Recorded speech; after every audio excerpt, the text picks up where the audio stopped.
بیان کیا جاتا ہے کہ کسی گاؤں میں ایک صاحب کا اپنی بیوی سے جھگڑا ہو گیا۔ ابھی جھگڑا ختم نہیں ہوا تھا کہ اسی اثنا میں ان کے گھر مہمان آ گیا۔ خاوند نے اسے اپنی بیٹھک میں بٹھا دیا اور بیوی سے کہا کہ فلاں رشتہ دار مہمان آیا ہے، اس کے لیے کھانا بنا لو۔ وہ غصے میں تھی، کہنے لگی نہ تمہارے لیے کھانا ہے نہ تمہارے مہمان کے لیے۔ وہ بڑا پریشان ہوا کہ لڑائی تو ہماری اپنی ہے، اگر رشتہ دار کو اس بات کا پتہ چل گیا تو خواہ مخواہ خاندان میں بات ہوگی اور خاری الگ سے ہوگی۔ لہٰذا خاموشی سے آ کر مہمان کے پاس چپ چاپ بیٹھ گیا۔ اتنے میں اسے خیال آ گیا کہ چلو بیوی اگر روٹی نہیں پکاتی تو سامنے والے ہمارے ہمسائے بہت ہی اچھے لوگ ہیں، میں انہیں ایک مہمان کا کھانا پکانے کے لیے کہہ دیتا ہوں۔ چنانچہ وہ ان کے پاس گیا اور کہنے لگا کہ بیوی کی طبیعت آج کچھ خراب ہے، لہٰذا آپ ہمارے مہمان کے لیے کھانے کا انتظام کر دیں۔ انہوں نے کہا ٹھیک ہے۔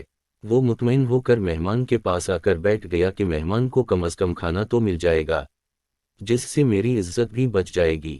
تھوڑی دیر کے بعد مہمان نے کہا کہ ذرا ٹھنڈا پانی تو لا دیجیے۔ وہ اٹھا کہ گھڑے کا ٹھنڈا پانی لاتا ہوں۔ اندر گیا تو دیکھا کہ بیوی تو زاروں قطار رو رہی ہے۔ وہ بڑا حیران ہوا اور کہنے لگا کیا بات ہے؟ اس نے پہلے سے بھی زیادہ رونا شروع کر دیا۔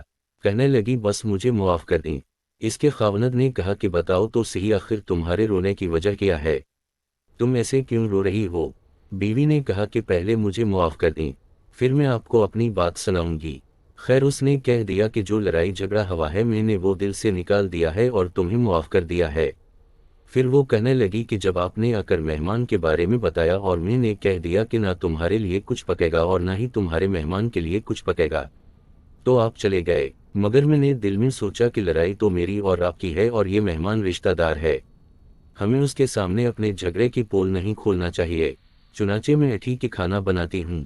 جب میں باورچی خانے میں گئی تو میں نے دیکھا کہ جس بوری میں ہمارا آٹا پڑا ہوتا ہے، ایک سفید لباس شخص اس بوری میں سے آٹا نکال رہا ہے۔